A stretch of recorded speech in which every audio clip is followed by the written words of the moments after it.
Ça, là, c'est votre résultat. Le projet a été évalué à 600, après 900, et aujourd'hui, c'est 1 milliard, 1,1.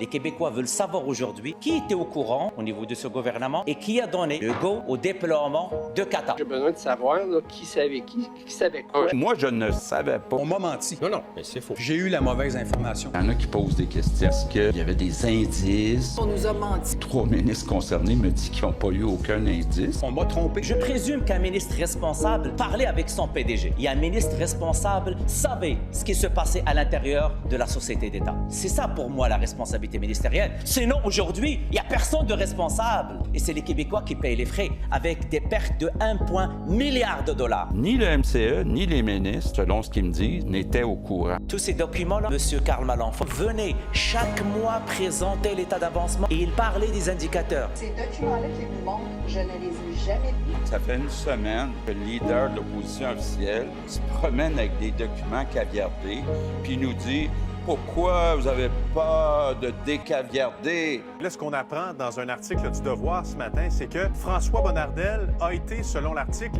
mis au courant dès septembre 2021 de certaines informations. M. Bonnardel se sentait satisfait des explications de M. satisfait, mais je veux des rapports à toi et moi. J'espère que M.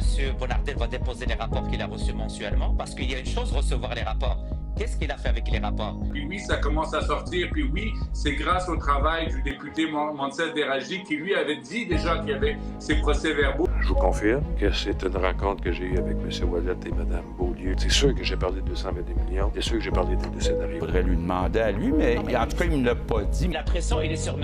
Legault. C'est lui le patron. Moi, je ne savais pas. Il y a eu une rencontre spécifique sur le déploiement au mois de novembre avec M. Ouellet, à ma demande. Bien, ce qu'on sait, c'est que l'information est montée jusqu'au secrétaire général. Le secrétaire général, c'est le plus haut fonctionnaire de l'État québécois. Il est au conseil exécutif, qui est essentiellement le ministère du premier ministre. C'est son homme de confiance. C'est lui qui le choisit pour qu'il voit tout, il rapporte tout, mais qu'il prenne la décision. Il signe, c'est le greffier en chef. Moi, je ne savais pas. J'ai informé l'attaché politique responsable du dossier du ministre des Transports sur le dépassement de coûts, le gouvernement, indirectement.